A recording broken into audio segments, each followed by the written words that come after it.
Good morning. In this lecture, I'm going to continue with the remaining part of the poem, A Photograph. Here are the lines that I'm going to explain now. Some 20, 30 years later, she would laugh at the snapshot.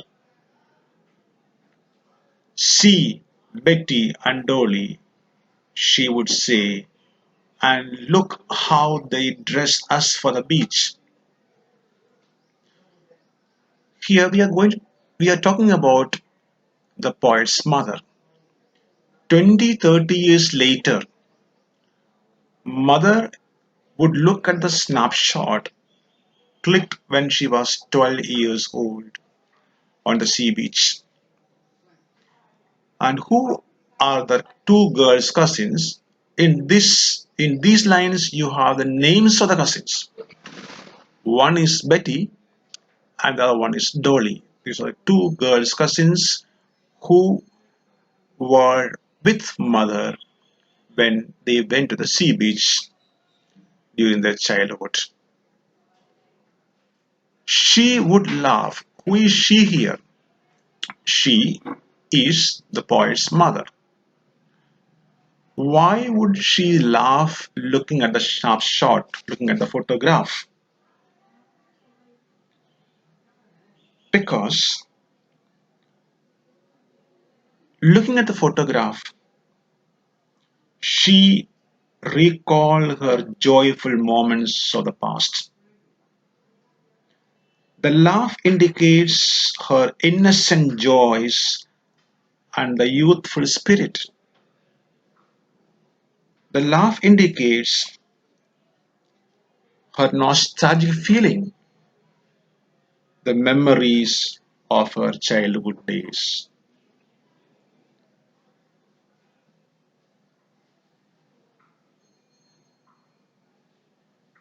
So each time she looked at the photograph, she felt nostalgic.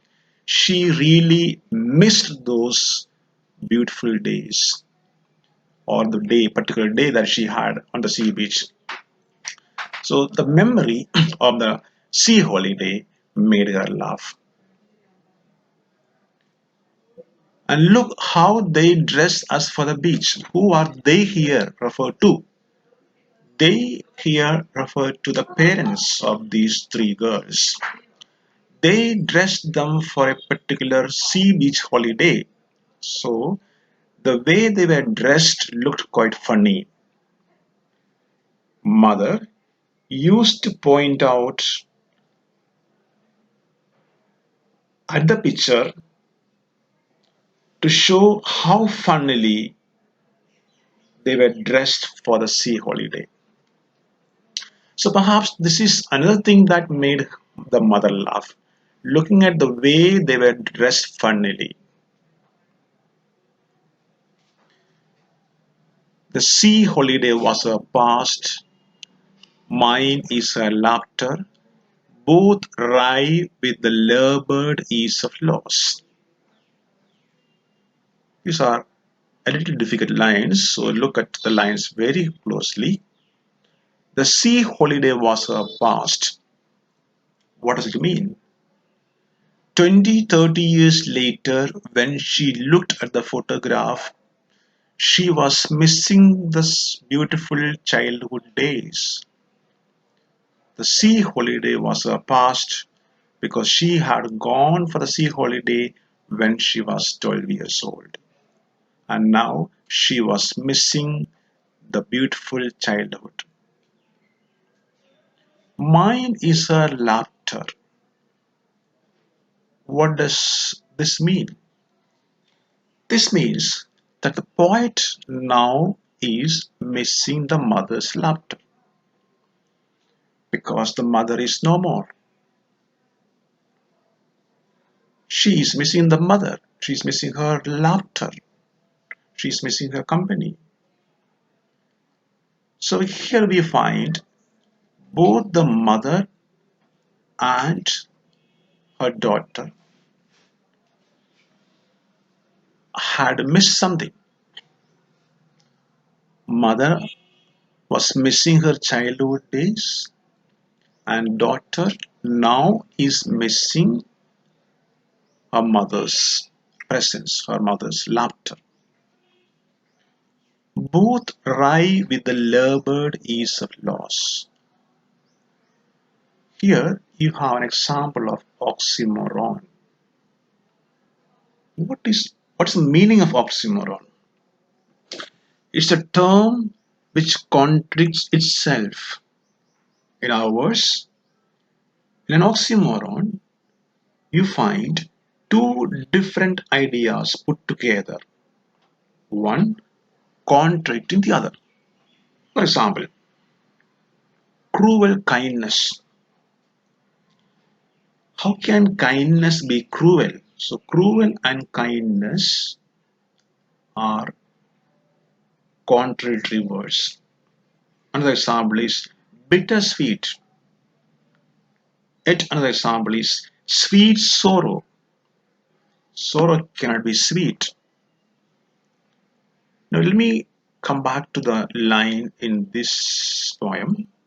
Let me take you to the oxymoron in this line. Labored is. Please take a note of these two words. Labored is an example of oxymoron. Is means what? Feel comfort, feel nice, feel good. Labored means what? Struggle. Labored means very hard, very harsh, struggle. So where there is a lot of struggle, there cannot be ease. That's why here is an oxymoron, labored ease. Now putting together, what is the meaning of these three lines? It was a harsh reality to forget the beautiful, memorable childhood of the poet's mother.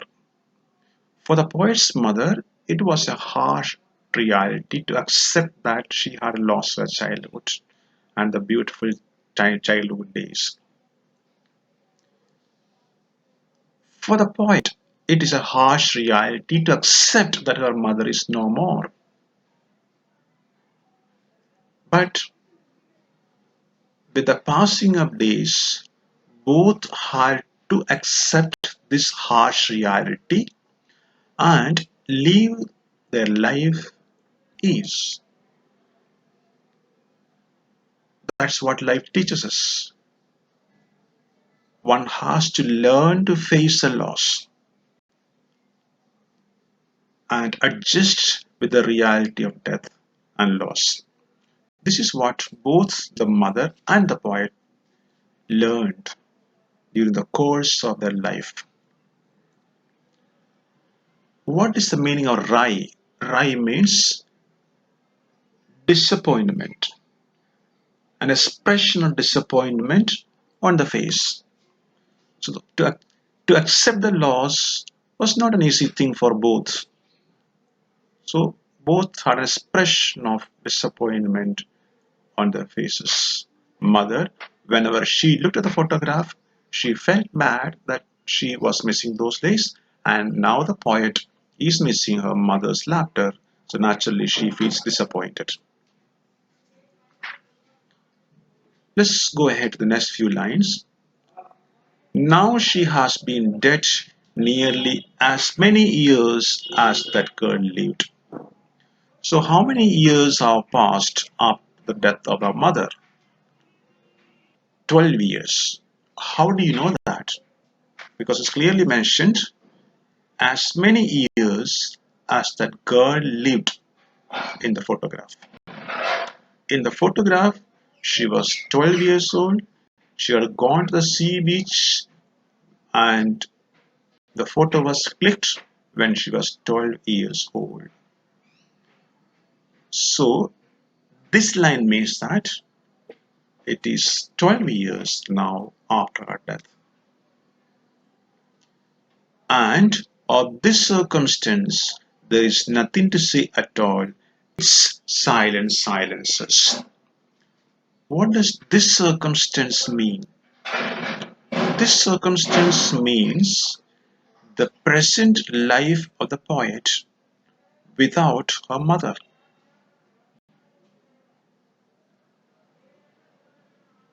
In this circumstance, there is nothing to say at all. It's silent silences. Why does she say there is nothing to say at all?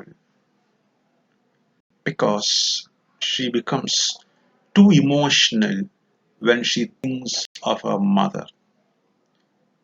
She becomes so emotional that she finds no words to express. If silent silences, there is alliteration in this line. The figure of speech is alliteration. There is also personification in this line. What is the meaning of personification? Personification means a non-living thing is made living. A non-living thing is given human quality by the poet. It's the definition of personification. Silence cannot silence you. A person can silence you. Your teacher can make you silent. Your parents can make you silent. But silence cannot silence you. Silence cannot make you silent. So that's why it is personified. There's personification in this line. Now, what does this line mean? This line means that the memory of the mother and the loss of a mother fills her heart with so much emotions, so much of grief that she finds no words to express her feelings. There is such a void, a vacuum created in the mind of the poet that she finds no words to express her feelings. She becomes speechless. It is a harsh reality for the poet to accept that her mother is no more. Whenever she looks at the photograph, she is reminded of her mother. And when she remembers her mother, she becomes so emotional, so upset that she finds no words to express. That's why the poet says, there is nothing to say at all. I hope you have understood the poem. Thank you.